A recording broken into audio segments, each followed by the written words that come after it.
Kia ora. For those that aren't familiar with our emergency procedures, just have a quick moment to read about them on the screen. Obviously, the important one there is making sure your phones are on silent so they don't disturb the meeting. In the event of any emergency, just take the lead from our Democratic Services. Cool. We'll move on to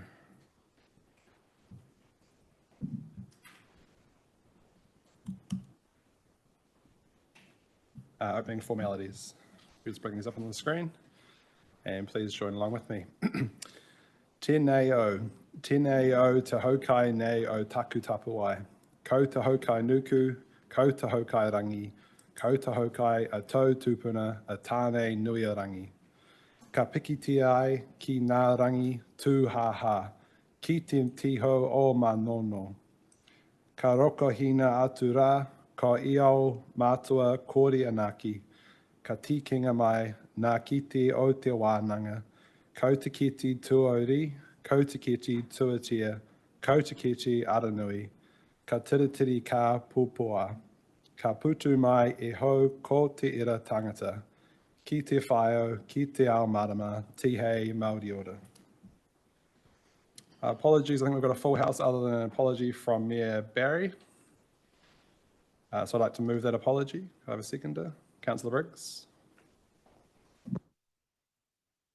Yeah. All those in favour, please say aye. All against? Declare that carried. We'll actually now move on to public comment. We'll just shift things around a little bit. We're just waiting for your emails to come through, John and Lisa Benzella. So we'll start off with Craig Innes while we wait for those emails to come through.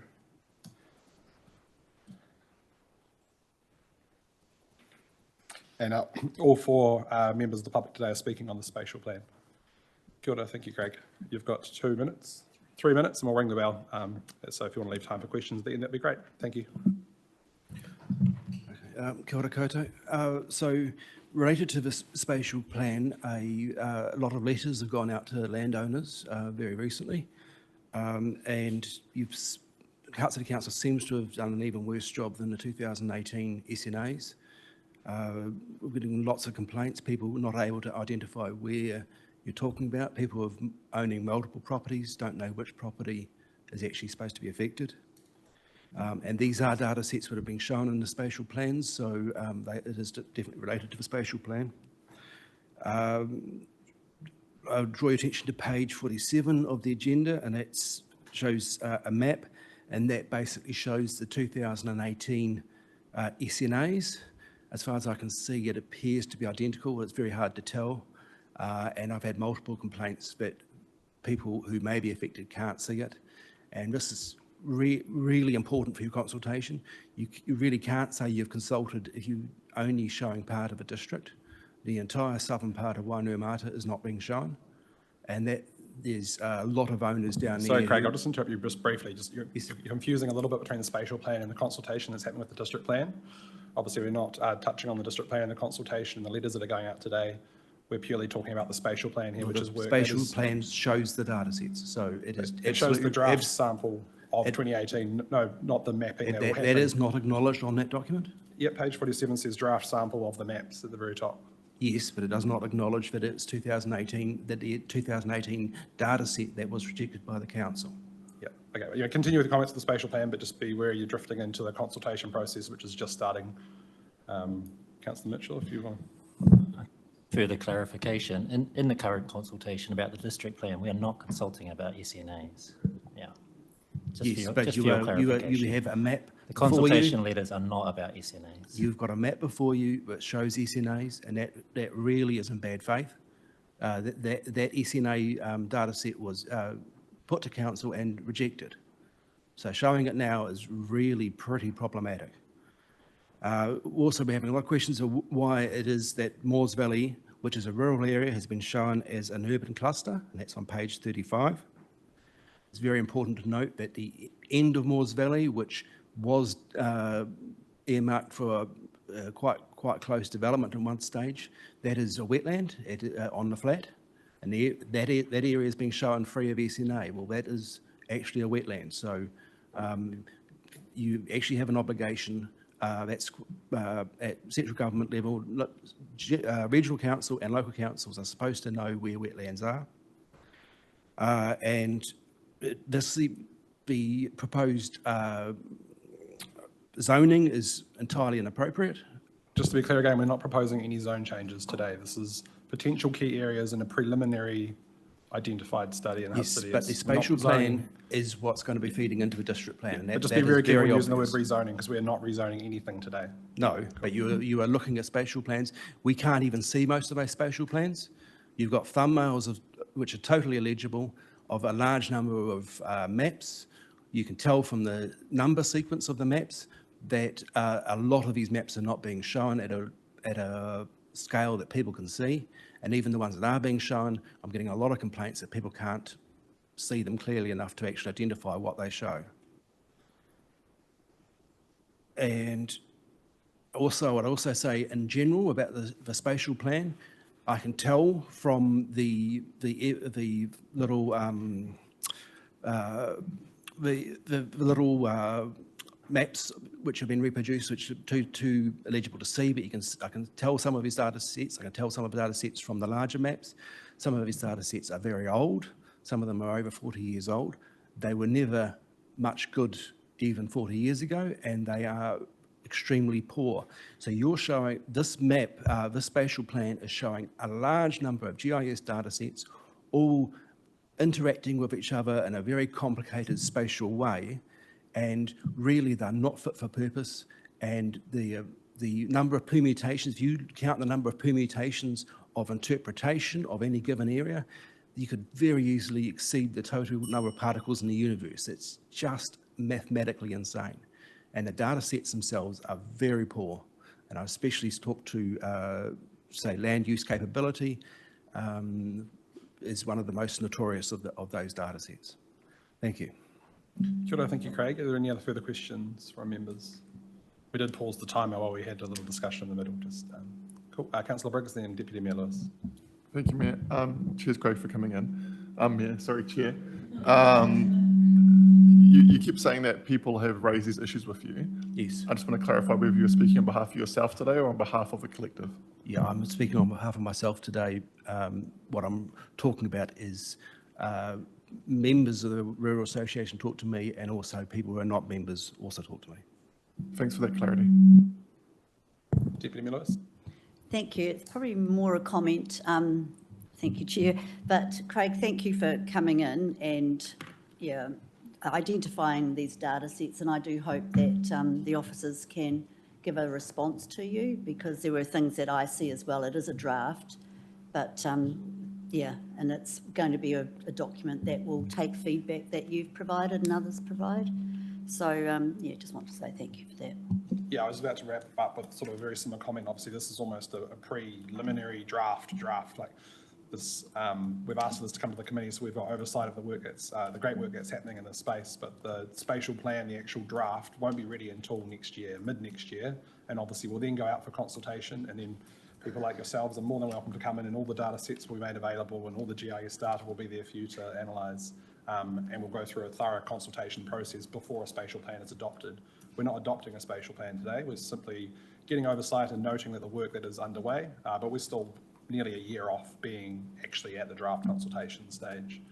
So obviously we're more than happy to invite you to take part in that process when it's the right time. Kia ora. Thank you, Craig. We'll move on to David Innes, and then we'll loop back around to the Mendelses.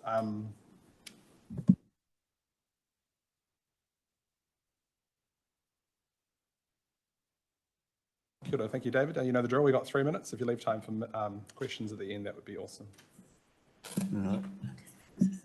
Yes, first of all, you're supposed to review the district scheme every 10 years. It's 20 years since you last reviewed the scheme. Having a cursory look at the proposed scheme today, and there are over 1,000 hectares of lifestyle rural blocks, maximum area or area of 1 hectare. Cool, just to stop you there, you're talking about the proposed district plan change that's out for consultation, or the spatial plan that's in front of us today? The one that was advertised. Yeah, that'll be the district plan review that's underway. Yes. We're not considering or even discussing that process today. You're more than welcome to speak on the spatial plan, the draft that's in front of us today. But obviously there's a formal, thorough process of consultation with the actual district plan review, which is currently out for consultation. Do you have any thoughts on the spatial plan, or do they overlap a little bit? Well, I'm sure it does. If you're trying to fit 2,000 people in an area that is rated as Class 6 and Class 7 land, most of it's very steep and quite impractical, really. And here you have zoned over 1,000 hectares of it. And the demand for rural residential is fairly small. And do you really want 2,000 dwellings in the hills and the rural area? Just to be really clear, we're not rezoning anything today. The draft does have some minor changes to the draft plan. The reason we're doing consultation right now is to hear these exact thoughts, because this is invaluable information that we need to actually release the draft, which won't be going out till next year. And that's when we'll actually propose some changes to the zoning. Obviously, we can listen to you today, and we've got officers in the room, but the best way to go forward is actually to put your thoughts into writing that'll feed into the district plan, because we are doing a pre-phase of consultation now so that we can get this meaningful engagement, so then our officers over the next 12 months, 18 months can actually draft the actual district plan, and then we'll notify that district plan, and then we go through the pretty restrictive RMA process of consultation, whereas at the moment we can have the sort of more free and frank conversations on our own terms. Next year when we notify the plan, some things take immediate legal effect, and we have to do things that are governed by the RMA. So why do you send us 3 letters asking for feedback? Yep, so those letters are encouraging you to provide feedback through the consultation methods we've got now. So there's a survey on our website. If there's particular issues that are popping up in a community, if you think there's more than a handful of residents in your area that have similar concerns, then get in touch with the district plan team, and we'll come to you and we'll host a meeting, and we'll have a conversation in the community about the issues that you have. Most of the issues that people have through the district plan are individual property concerns they have, in which case it's better off having a one-to-one conversation with our officers about the changes and how they concern your property. But if there's a group of people that all have very similar issues, which may be the case, then get in touch with the team, and we can come to you and have a community meeting about the issues you're raising. But the letters have gone out to people that are in affected areas by the draft plan that's been, it's gone out for consultation at the start of last week, but that's not being considered at all at today's meeting. But you can continue. We obviously still want to hear your thoughts, but would really encourage you to also make these same thoughts through the actual consultation methods. But if you want to continue, we're more than happy to hear from you. Okay, thank you very much. Can I just say, there are the letters. They do not say what the designation of the property, and then what they say for our place over 3 letters are confusing. And when I emailed in today, I was then told, go to the site and look at the map and look at there's an overlay on your land with 2 different things. Well, we can't make head nor tail of that. There is a lot needs to be talked about, especially to rural people. Yeah, so just to be clear, so the letters have gone out to people that are in affected areas, kind of just giving you a heads up, hey, you're in an affected area with the plan, the proposed draft plan that's out for consultation now. Go to the website to see how it actually affects your property. Those letters have gone out to thousands and thousands of households. And like yourself, some households have received more than one. If there's more than one layer on the individual property, we couldn't do custom letters that mentioned all 3 areas that you're in, but I'm not familiar with what the letters are you're holding, but they'll be for 3 separate issues, which will have similar-ish information, but they'll all be saying to get in touch with the team, go to the website and view the maps. I'm not sure on your timing, but if you want to stick around, I'm sure some officers behind you might be able to help you have a chat, or obviously consultation's open for a while, and this will all be informing our notified plan next year. So we do have quite a bit of time. And that's why we're doing this step now, because had we put out the proposed plan, the letters you'd be getting would be a lot more formal, and they'd be even more ambiguous as to what they mean. And we wouldn't be able to have this conversation because we'd be under the RMA consultation process of hearings and all that kind of stuff. So that's why we're doing it this way now, of having this extra step of consultation so we can have this genuine feedback. But unfortunately, this isn't the meeting for that. But we've got some officers in the room, but they may be able to make another time with you to look at your individual property concerns. Thank you. Sorry, Mr. Chair. I'm the son of these two. Yeah. I could very, very briefly tie in today's discussion with that property if that's helpful. Into the spatial plan? Or? Yes, specifically on spatial plan. Yep, I'm more than happy to give you one additional minute. Okay, If you can thank wrap it up in that. So the page 47, the map SNA, that definitely shows the 2018 SNA for that property, and that is quite incompatible with the QE2 covenant, which is put on the back part of the property, and that is actively managed for the protection and regeneration of natural biodiversity. So the SNA is actually a potential impediment to that. And then page 35, they would also be very concerned about the all of Moores Valley being assessed as an urban spatial cluster. Thank you. Cool. Thank you, Craig. Yep, thank you. Obviously, just to be clear, though, no letters have gone out about SNAs. That's another whole process that will happen sometime in the future. So, Yes, but it is on that map on page 47. So yep, yes, on thank the you. potential key area preliminary areas Yes. identified. Yep. Yes. Kia ora. Thank you, Craig. We're just going to take a quick pause just while we get the video working. If you want to make your way up to the table, John and Lisa, we'll just take a quick break.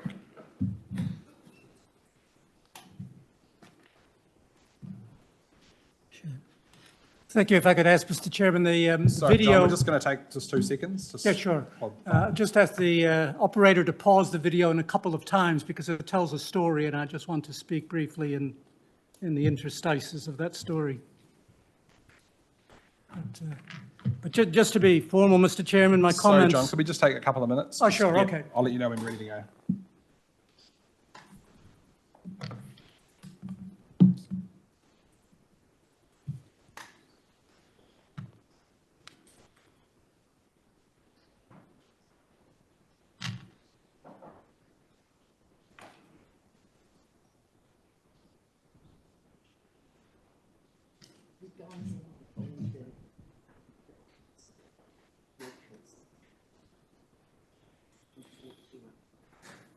Cool, John. We're just loading up the video now. Obviously, this does touch on stuff that's not on the agenda today. We've got the spatial plan in front of us. So if your thoughts and comments are around the spatial plan, then Yes, they are. That's particularly page 47 of the spatial plan, which clearly demonstrates an intention to impose SNAs. The details perhaps still to be worked out. And just to correct something that was said, we have received a letter which specifically mentioned SNAs. And that is why we're here today. But what I'd like to do is tell the story of what happened before as a context for what could or could not happen going forward. So is the video ready, ma'am? Yep. tell the story before of the spatial plan or of SNAs, because they're two quite different things and we're not considering SNAs. Sorry, the today. spatial plan Yep. shows a diagram which shows SNAs, which shows our property. Sir, my comments concern that agenda item. Yep, Do not the- try to divert, please. You're talking about the draft sample maps from Yes, I am. 2018. They're clearly part of the spatial planning material. Okay. Okay, let's start the video, please.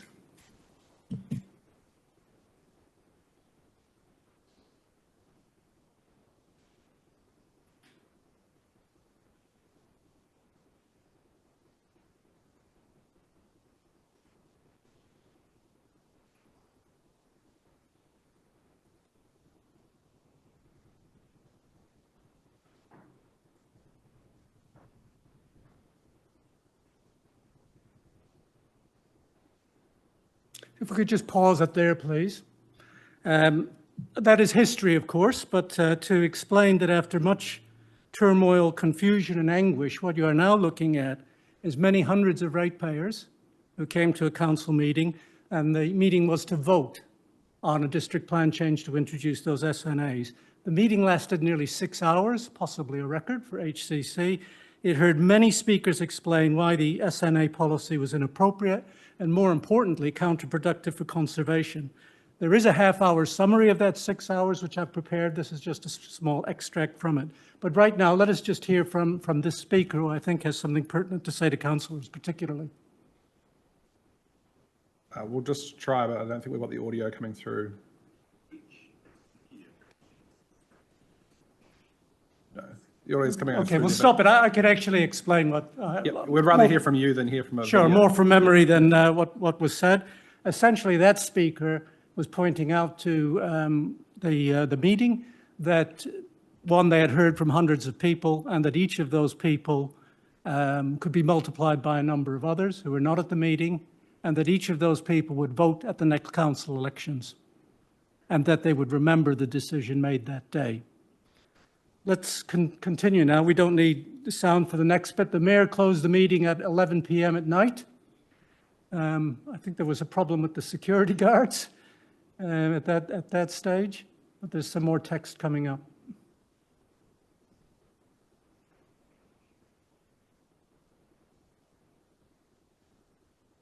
Just stop it one moment, please. Sorry, I do need to explain. The meeting ended with declaration of a different council policy.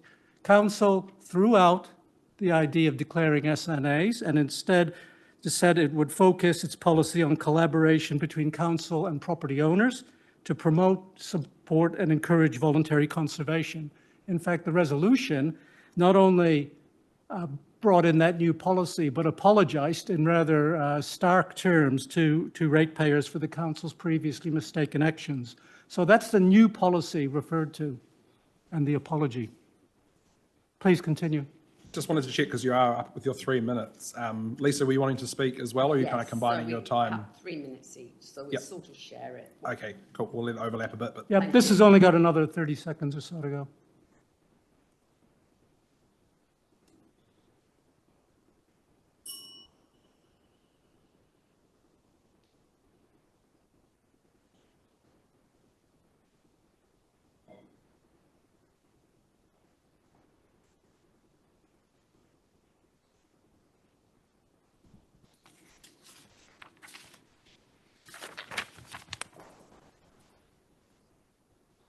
So given that history, councillors, you may be asking yourself why council would now renege on its policy of voluntary conservation and return to declaring SNAs.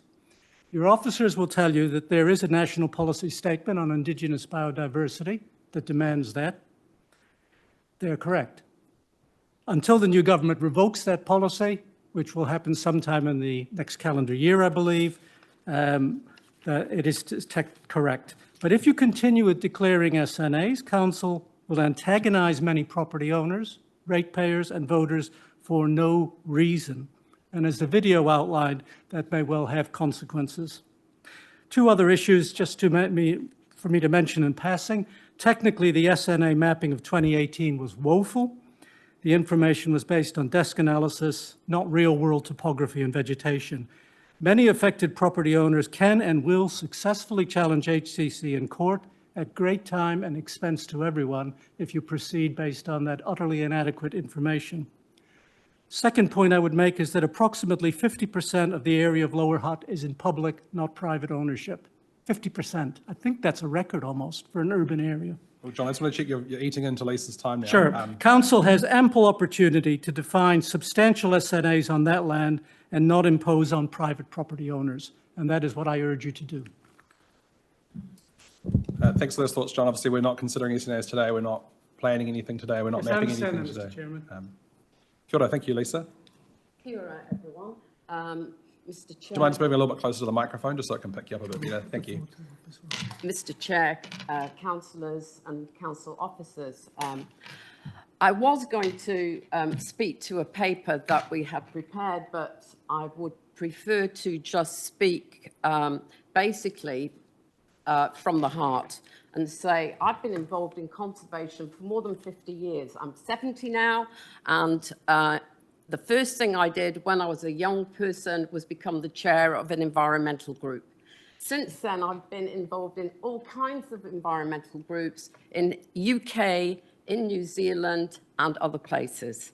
So, and one of the things I've noticed about environmental groups is if you can muster the people and get them committed to a cause, they are far better at actually being galvanized and creating change than you are if you use government at either national level or even local level. It's far better to have government support the people in their ecological conservation and work with the people to ensure that they are able to conserve the natural heritage of New Zealand in this particular case. We have a property, it's now under the QE2 Trust. We are happy to give our property to the future generations of New Zealanders. It has been our choice, not government telling us that they are going to confiscate our property rights, which is how everyone sees these SNAs developing as a confiscation, a land property confiscation of the rights of the people. So we've been happy to give our property to future generations of New Zealanders. The people behind you have done the same in a huge way. And I'm sure that can be encouraged across the board without having central planning dictate that all these people must, commit their properties to SNAs. Because what will happen is, I talked to one Indian gentleman at one of our meetings, and he said, I'm just going to cut everything down if they declare an SNA. If they try to declare an SNA on my property, I'm going to do that. I said, please, for goodness sake, don't think about that sort of thing. Try and get the council to look at voluntary conservation, not mandatory conservation. So I'm just asking you a plea. You're all lovely, sensible people, I'm sure. And it's very sad when you see governments take over people's rights and property, actually, because a property right is actually, it's their personal belongings. And it went down very badly. The pictures you saw of the meeting last time, there were people in the foyer, there were people underneath, there were people everywhere in the town hall listening on microphones to what was going on in this chamber.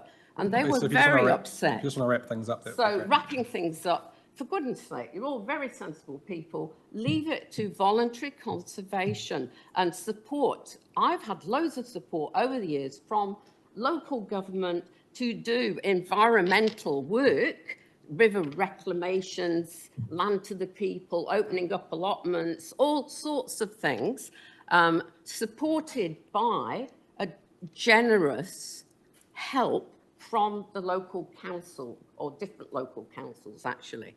So try and work on voluntary conservation, not on mandatory. Thank you very much for listening. And I hope, we can move forward in a really positive way, because New Zealand is a really positive place. There's no place like here on Earth. So we're in God's zone here. This is the best place on the planet. So I hope you help us by giving people some direction and maybe some assistance to voluntarily conserve the beautiful nature of New Zealand. Thank you, everybody. Thanks very much, Lisa. I think we're probably running out of time for questions unless any officers did have, councillors did have any, members, I've got Richard as well, did have any pressing questions? Cool. I did just have one, just about that you said you received a letter saying something about SNAs. Yes. Do you have a copy of the letter with you now? Have you got it? No, I don't. It was received about 2 months ago. I thought it was yesterday. What came No, there's yesterday? another letter Another came letter yesterday. came About yesterday. SNAs? No, about high-value conservation opportunities or some other terminology. The one 2 months ago about SNAs specifically said your property in 2018 was on the list of things to be an SNA, and it may be again. And we're developing those proposals. Yeah. Yeah. Okay. Thank you very much. Great, well, thank you, everyone.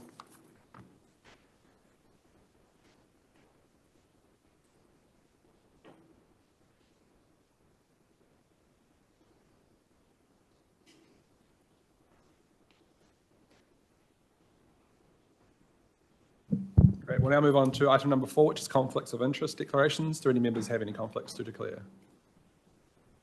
We'll move on to item number 5, which is recommendations to Kaunihera o Te Awa Kairangi Full Council, which is the Housing and Business Development Capacity Assessment and Housing Bottom Lines. I'd like to invite officers to the table to take us through this paper. Thank you. Thank you, Stephen. Is there anything you'd like to add? Thank you, Mr. Chair. No, happy to take it as read, so fire away with your questions. Cool. Do any members have any questions on this one? Great. Very straightforward. Awesome. Cool. I'd like to move the recommendation that the committee recommends to council that we note the 2023 update to the Housing and Business Development Capacity Assessment available from the link in paragraph 6 of the report, and 2, resolves to alter the district plan to update the body of the objective of section 1.10.3a housing bottom lines outlined in paragraph 14 of the report. Do I have a seconder? Deputy Mayor Lewis, any members wishing to speak towards the motion or against? No, I'd like to move the motion. All those in favour, please say aye. Declare. Any members against? I declare that carried. We'll now move on to page 11 of the agenda, which is Te Mahiri Tupu, the Spatial Plan and Urban Design Update. I'd like to ask Kara Pukatapu Dentist, our Director of Economy and Development, to speak to this item. Thank you, Kara. And we've also got Greer O'Donnell on Zoom, who's here to help with the spatial plan. Kia ora, Greer, can you hear us? I can, but I cannot turn my video on, apparently. Cool, that's all right. Kara's offered to do interpretive dance for you when you speak. Excellent. Kia ora, Chair, kia ora, members. Before I get into the substantive part of the report, I just wanted to provide this opportunity to introduce to you all Lucy DeRosier, who is our new Head of Urban Development. And if it is okay through you, Chair, if I could just pass it over to Lucy just to briefly introduce herself to you all. She's going to be heading a lot of our work in the spatial planning space and working alongside Tim and the rest of you all and council. So I'll pass it over to Lucy. Kia ora, councillors, Mr. Chair. I'm very pleased to be here. I've started in the role of Head of Urban Development on Monday, so this is day number 4, so I'm got plenty to learn, and I really look forward to working with you all. We've got a lot of work to do to increase the delivery of housing and create good quality environment and deliver Riverlink and all of the other exciting projects that we've got on the books. So I'm sure you'll see plenty of me. I would like to introduce my urban design team. They're all at the back there, and they will be holding the pen on the spatial plan into the new year. So I'm sure we'll come back to you early in next year to talk to you in greater detail about this piece of work. Kia ora, welcome. No mai haere mai ki te Kaunihera Te Awa Kairangi. Welcome to Hutt City Council. It's awesome to have you on the team. Kia ora, thank you, Kara, for taking the opportunity. Kia ora, and thank you for indulging us. Just in terms of the reports, I'll take the paper as read, but I think just to echo the points that have already been raised by yourself, Chair, we're still very much in the preliminary phase of the development of our spatial plan. This provides an update around the preliminary activities that we're undertaking to get to a point where we've got enough of a body of work that we can work with councillors and work with the community to formulate a spatial plan. And as has been set out in the recommendations, that a comprehensive plan will be coming to councillors at our next meeting, which sets out the key sort of milestones of the program of work and opportunities for briefings and workshops and other activities along the way, so that the appropriate level of involvement from councillors in the program is enabled, but also the wider consultation and engagement with the community on key pieces of work. I want to stress that the spatial plan, unlike the district plan, is not a regulatory document. It is there to inform councils. It's there to inform us around how we might enable the best type of growth, the growth aligned to our priorities, to the priorities of the community, noting, in particular that the district plan there responds to third parties undertaking works or undertaking activity within our city. The spatial plan is a document for council to inform how it might want to operate or how it might want to take action within the city. In terms of just responding to the points around the maps and all those sorts of things, it's critical as a part of the methodology that we undertake in developing a spatial plan that we do a full analysis of all the documents, of all the plans that go back 40 odd years to get a good understanding of the information that we have at hand to inform the picture that we need to paint. And like all plans and like all models, like all models and diagrams, they're not perfect. None of them are perfect. They're just helpful for us in informing those decisions. As it relates to the paper, we've got some draft objectives that are expressed within the spatial plan: diverse types of housing, close to amenities, a future fit and re-indigenised city, and robust and resilient infrastructure that supports Te Maori or Te Awa Kairangi communities. In time, we'll be coming back to you to test those objectives and whether they're robust enough for us in terms of the spatial plan. We've got some, within the plan, we've talked about the need to ensure that we're doing a whole bunch of coordination across the city and across council to ensure that we're delivering on the things that we want to deliver on, and the spatial plan provides us with the map forward in terms of where we want to prioritise effort. We've also, as a part of our thinking for the spatial plan, is developing a outcomes and monitoring and evaluation framework so that we can actually measure, if we're making decisions in a space, we can actually measure current state, future state after we've done the interventions or after we've, made changes to the district plan. These are some of the things that we can actively measure and improve, that we're making a demonstrable difference. Within the plan, we've got, it talks about the connections with the FDS, with the district plan, and how all those pieces need to intersect with each other, and a whole sets of methodologies and frameworks and a whole bunch of things. So I think what I can do is I'll just quickly pass over to Greer just to provide any further points that she wishes to talk to, and then I'll pass it back to you, Chair, for questions and comments. Kia ora. Thank you, Kara. Over to you, Greta.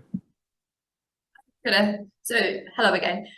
The spatial plan, for those who may not be aware, is a high-level, future-focused vision for growth over sort of like a 30-plus year time horizon. So, as Kara mentioned, we do look at analysis that has been undertaken previously and put that all into the mix. But in terms of the methodology for developing the scenarios for the future state, the future direction of travel, that process is still very much underway, and that will be done under the leadership of Lucy and with input from various stakeholders, and at the appropriate time, the community engagement piece obviously is going to be critical as well. And so what we have presented so far is very much a summary, a snapshot only of the in-depth research and data that is being gathered and will continue to be gathered. I think one of the things that's really important is to not confuse the district plan process, which is underway at the moment, with the spatial plan process. And we're looking at an approach for engaging, which hopefully will make that really clear going forward.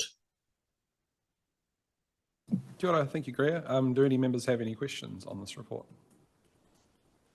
Councillor Edwards. Thank you. It seems very logical and worthwhile and even essential that we do some work in this spatial planning area. And I applaud the report. It's a good report. But we do have a government, an incoming government that has said, I think the words "gone by Christmas" have been used in relation to the Spatial Planning Act. Does that act have anything to do, or does it drive at all the work that's outlined here, or would we be doing that work anyway, irrespective of that piece of legislation? I think it's critical, regardless, that we do this piece of work. Most councils do have a spatial plan. And in particular for us, we are, as we all know, there's a lot of growth happening within our city. If we don't have a spatial plan and a mechanism to try and drive the growth in the right areas and to focus our attention, then the only instrument that we do have is the district plan. In a perfect world, we want the district plan and the spatial plan to be complementing each other and enabling things. So it's, I guess for us, it is unhelpful if they're going to scrap it. But I still think it's incredibly important that regardless, we do have a spatial planning document. Can I just add to that even if they do scrap the RMA reforms, there will still be a requirement for spatial planning to be undertaken. They might call it something else. They might prioritise a regional level spatial plan. But even if that's the case, it's really important that at a city level, you're really clear about what you want for your city so that you can feed that into a regional level discussion. And you might have heard lots of conversations about city deals or regional city deals, and they very much need to be informed by a strategic vision. And so at the moment, there's a bit of a hole there, and what we're trying to do is make sure that Hutt City is in a position where it can go to that negotiating table with central government and be really clear about what it wants and where it wants it. And that's very much the intention of the spatial plan. And if I could just point to one particular instance in relation to the IEF funding that we received, $100 million from central government, the key document that we utilised was the Central City Transformation Plan. And it was quite clear from government officials that if we didn't have that plan or didn't have that strategy, it would have been highly unlikely that we would have received any funding for. So that gives central government confidence to enable us to, in essence, do a deal, that there is strategic intention from council to do work in particular areas. We should frame that document and put it on the wall somewhere. Councillor Shaw. Thank you for your work on this, and I think it's a really good start, and I understand we're just at the beginning stages of this. And I hear that it's high-level, future-focused, 30 years ahead. Does this also take into account areas like Taita, where there is already high intensification? Does it address good urban design around those areas where housing's already been done? Yeah, so the spatial plan will cover the whole city. There is an immediate need for us to pay attention to the city centre, primarily because of the investment that's going into that space. But the whole city requires us to ensure that we've got a spatial plan, and we'll be presenting to you at the next meeting that the high level program and then how we look to sequence things throughout the year. Yeah, and just to add to that, and to a point raised by one of the speakers earlier, in terms of the clusters, that were referenced, they are developed so that we can break down data into relatively logical areas. And the spatial plan covers areas which are not residential or not urbanised, so it includes any of the area within the legal territorial boundary. So it's the vision for the whole of Hutt City, not just the urbanised area where there's built form. Councillor Briggs. Thank you, Chair. Thanks, Kara and team. On page 21 under financial considerations, it says there's no financial considerations at this time. Is there expected to be funding requests coming that haven't already been discussed as part of the LTP drafting, or is this all going to be taking place within existing budgets that have been forecast? As councillors are aware, the general direction from the LTP discussions was no further funding be attributed to this work, and the general direction was to reprioritise existing budget within the urban development team to drive this work. So that's a bit of work that we're currently exploring, but obviously, there is a strong preference and desire for an increased level of funding to support this work, which is, one of the things that we had committed to as a part of the receipt of the $100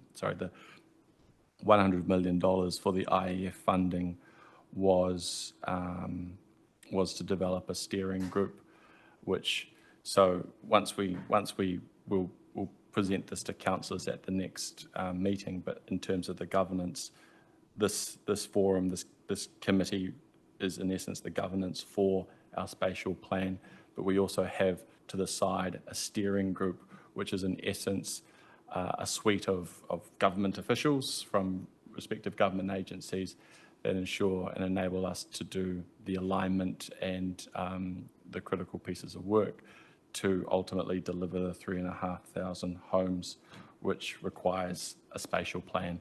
So in order for us to give effect to those commitments that we've made to the IEF, the 3,500 homes, and the development and the establishment of a steering group, we would appreciate a further funding increase, but we also are fully aware of the financial constraints that council are currently under as well. And so if I may just follow up for my clarity, that steering group and the costs associated to that will be coming to the next LTP committee or to the next district plan review committee meeting? Do you know what the process is going to be for that consideration? I don't know, because the general direction was no. However, we could look to bring something through the district plan committee. I don't want to double up on process. I was just trying to get some clarity, but I think if officers could, outside the meeting, work out if that is going to the LTP or what that process is, just for clarity's sake, would be useful. Deputy Mayor Lewis. Thank you. Regardless what the government does, if they pull everything before Christmas, I've always thought our council needs a visionary statement for what it looks like and where it's going to go into the future. And this was to inform the district plan, and it was something that has been talked about forever and not done. So totally supportive of a spatial plan. My concern is timing of things.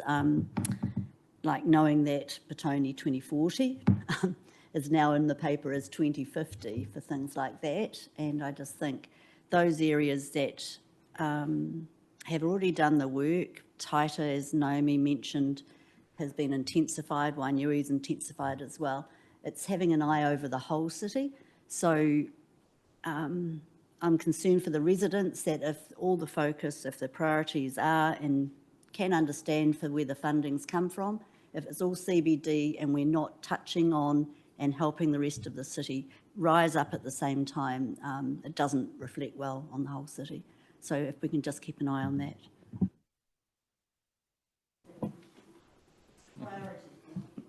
Thank you, Mr. Chair, if I may. I think one outcome of the spatial plan is likely to be an action plan, and that is likely to recommend that we look at the various neighbourhoods and what future investment, not in the current LTP, potentially in the next LTP, are required. And we might undertake community engagement, say in the 2 years starting next year, so that we're at a point at the next LTP process where we know what's required to give effect to this spatial plan at the localised level, not just in the city centre, but also potentially prioritise which neighbourhoods have got a higher need for further investment or improvements. They could be to do with transport or open spaces or community facilities. So we'll need to work across the board, all the council teams bringing their resources and their energy together to support that future growth. And just to add to that, a critical part of this is the word coordinated. And so that we're not just sort of operating in an urban development team silo, rather we're leveraging the existing relationships, the existing activities, the existing projects that are already funded or already being worked on, and adding our contribution to that from a team's perspective, from the spatial plan's perspective, and possibly, changing or adding extra priorities to the scope of work that's already existing, so that we're not duplicating effort and also, increasing cost. Sure. Deputy Mayor Lewis, then Councillor Mitchell. So can I confirm that if we are coordinating together, that a developer comes in, the people that deal with the development will have all of this vision in front of them and be able to advise good development, right place and all of that? So that's the place for coordination? Yes, in part, and we'll make sure that we work with our district plan colleagues so that if stricter controls are required in those areas where we're seeking improvements, that's baked into the district plan, and also the potentially the asset management plans of the various asset owners and all of that. But to be clear, we won't get that if we don't fund the urban renewal program with the spatial planning steering group that we require. They'll come and talk to us, but there won't be a team there to talk back to them. Councillor Mitchell. Yeah, at the risk of sidetracking things just a little bit, we saw in public comment today, again, the amount of concern and confusion anytime we mention significant natural areas, let alone include a map in a council paper which purports to illustrate significant natural areas. For the benefit of the people who did come in public comment, and they've gone now, but hopefully they can see this later on, could we have a very clear statement about the status of the map on page 47, which includes significant natural areas, and a really clear statement as well on the process that will be undertaken for mapping SNAs in future? Will it be taking this existing map and iterating it, or will it be a first principles approach based on definitions in the NPSIB and building new maps from scratch? Maybe a question for Tim, sorry.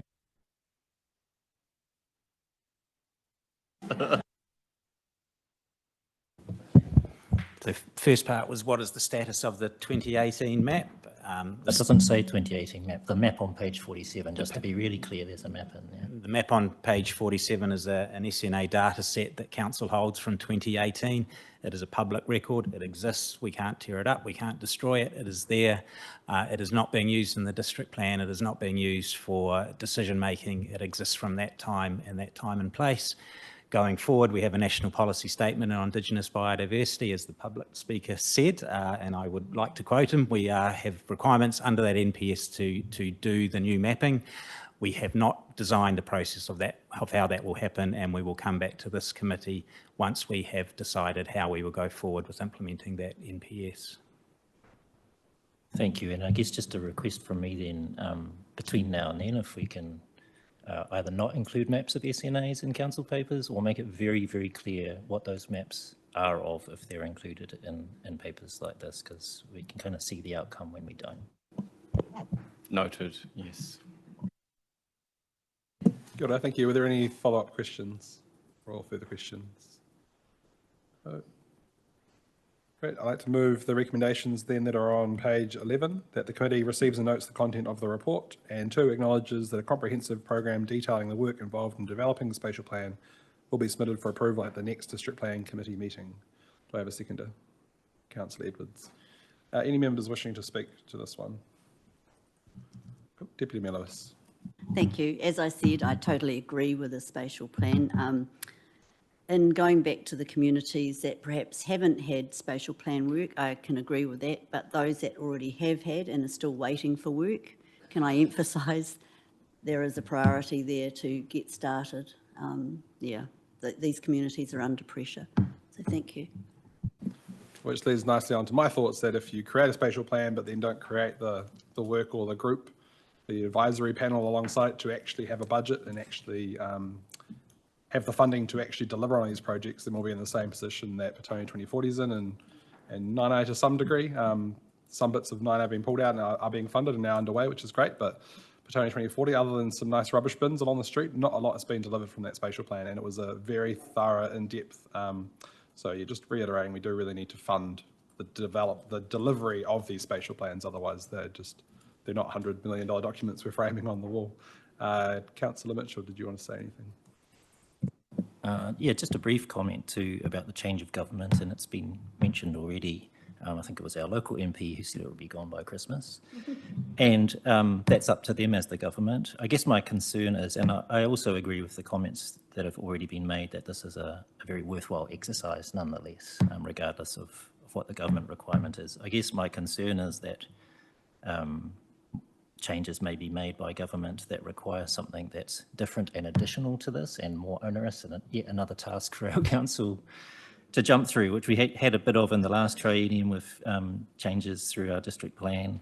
Yeah, I guess we'll just have to wait and see, but I kind of hope that this work, of course, will still be relevant, but that we aren't also required to do something different and in addition to this important bit of work. Lucky we've seen how good our team is of adapting and changing to changes in government policy. Any other members wishing to speak? Yeah, straight in the deep end. Cool. I've got a mover and a seconder, so all those in favour, please say aye. Aye. All against?